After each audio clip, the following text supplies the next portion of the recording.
तो राज्यसभा के सदस्यों का चुनाव, ठीक है, तो योग्यता क्या होनी चाहिए तो देख लिया आपने सदस्य के लिए। अब इसके चुनाव की अगर बात करेंगे तो इनका चुनाव अप्रत्यक्ष रूप से होगा, इनडायरेक्ट रूप से। ये सब देखो, ये सब जितना भी गोल करे ये सारे ऑब्जेक्टिव टाइप क्वेश्चन है जी। आपके क्वेश्चन में निम्न में से कौन सा कथन सही है, इसी में से दे देगा निम्न में से कौन सा कथन सही है। 30 साल की जगह 35 या 25 दे देगा। लाभ के पद या ना हटा देगा, बोले लाभ के पद धारण किया, आपको पता नहीं चलेगा कहाँ गड़बड़ किया, आपको लगा सही है, समझिए, है ना। यहाँ पर जब पगला था दिवालिया हो लेकिन ना हटा दिया, एगो लेटर हटा दिया, आपको समझ में नहीं आएगा। तो मतलब क्या होता है, उसने किसी लाभ के पद को, लाभ के पद मतलब कहीं आप जॉब, अच्छा मान लीजिए आप एसएससी ज्वाइन किए, कल को इंस्पेक्टर बने तो एसएससी भी में भी बने रहेंगे और इंस्पेक्टर भी बने रहेंगे। बोले बोले वाह वाह, बड़ा अच्छा बात है, नहीं बात समझ में आ रहा है क्या कहना चाह रहे हैं। कभी आप देखोगे इंस्पेक्टर है, कल को डीएसपी बन गए तो इंस्पेक्टर भी बने रहेंगे, डीएसपी भी बने रहेंगे, वाह वाह, समझ में आ रहा क्या कहना चाह रहे हैं। तो वही कहा गया कि राज्यसभा के सदस्य के लिए अगर आप आते हैं तो किसी लाभ के पद पर होना नहीं चाहिए। आई समझ में क्या कहना चाह रहे हैं, वही चीज बोला। लाभ के पद मतलब कहीं सैलरी नहीं आता हो आपको, तो उसको आपको पद को रिजाइन देना पड़ेगा, रिजाइन देना पड़ेगा, तब यहां पर आपको आना पड़ेगा। क्लियर।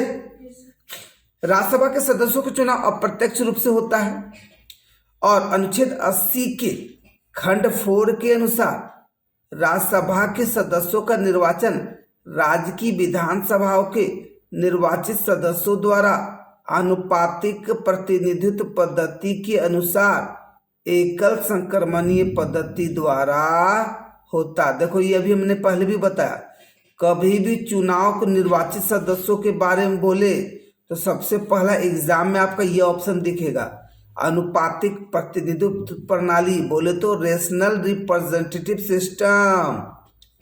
एकल संक्रमणीय पद्धति बोले तो सिंगल ट्रांसफिफल सिस्टम। ये दोनों दिखे तो तीसरा बोथ मार कर निकल जाओगे। आई समझ में। तो ये चुना जाता है, ये एक प्रक्रिया है, लंबी प्रक्रिया है। फिलहाल उस प्रक्रिया का नाम क्या है उसको मेनली आप लोगों को याद रखना। इसमें विधानसभा के मनोनीत सदस्य भाग लेंगे नहीं लेंगे, क्योंकि वो मनोनीत सदस्य आप देखोगे, वो जो मनोनीत सदस्य जो 12 होते हैं ये होते हैं कला से, मतलब हीरो हीरोइन। अब हीरोइन फिल्म बनाएगा कि जाएगा राज्यसभा में निर्वाचित सदस्यों को चुनेला, बताओ तो उन लोगों को दिया जाता प्रेफरेंस, लेकिन कोई जरूरी नहीं है, मतलब कोई राइट्स नहीं है कि आप राज्यसभा के सदस्यों का निर्वाचन में आप पार्टिसिपेट करेंगे। विज्ञान से है, साहित्य से हैं, समाज सेवा से हैं, बोलो बोलो, है ना। तो ये सब जो होते हैं ये सब तो मनोनीत सदस्य क्या राज्यसभा के निर्वाचन में पार्टिसिपेट करेंगे नहीं करेंगे। अनुच्छेद 80 के खंड 5 के अनुसार तो ये अनुपातिक प्रतिनिधित्व पद्धति और एकल संक्रमणीय पद्धति 80 में तो राज्यसभा का वर्णन है ही, लेकिन 80 के 4 में ये सिस्टम दिया गया। क्लियर।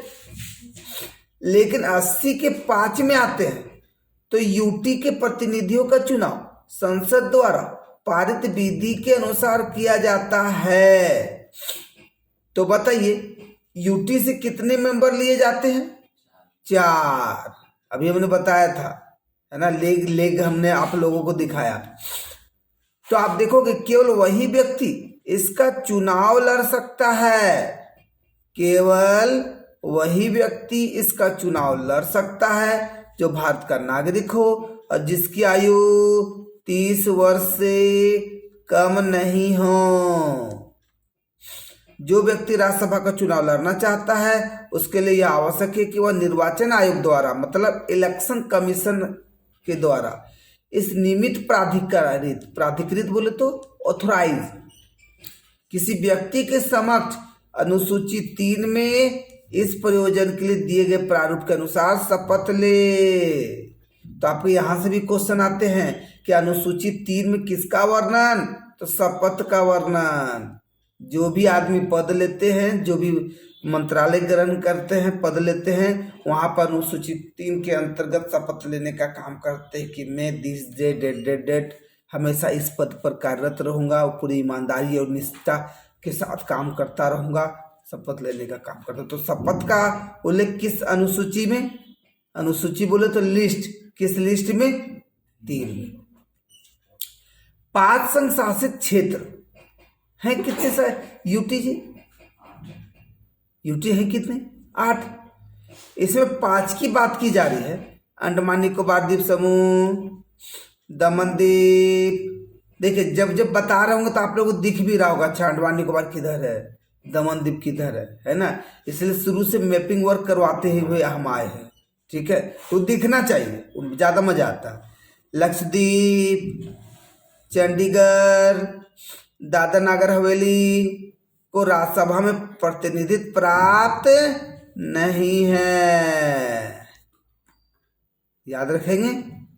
इसमें 2 और भी जुड़ जाएंगे, जम्मू कश्मीर और लद्दाख। तो 5 के जगह 7 हो जाएंगे, बोलो जी हो जाएंगे कि नहीं। तो क्या आपने देखा कि राज्यसभा से कोई मेंबर थे जी, वहां तो आपने देखा ब्लैंक, देखा ना जी, देखिए ब्लैंक है, कोई है ही नहीं। क्लियर, कोई दिक्कत नहीं। तो और अब क्या है, लेकिन यहां पर 7 बोलना भी सही नहीं है। क्योंकि दादर नागर हवेली और दमन द्वीप तो एक हैं, तो 7 होगा या 6 होगा, 6 होगा। आ रहा समझ में जी, हाँ, नहीं तो सब कुछ बताना पड़ेगा ना। तो इसका मतलब फाइनली कितने यूटी से प्रतिनिधित्व नहीं है, 6। तो यूटी कितने, 8 में कितने राज्यों के प्रतिनिधित्व नहीं है, 6। इसका मतलब जो बाकी बचा उसमें है, तो किसमें है, दिल्ली और पुदुचेरी। तो दिल्ली में 3 है, देखो जी बताए हैं, पुदुचेरी में 1 है। तो ये 2 को जरूर से जरूर याद रखने का काम करोगे। तो दिल्ली से कितना, 3, पुदुचेरी से कितना, 1। क्लियर।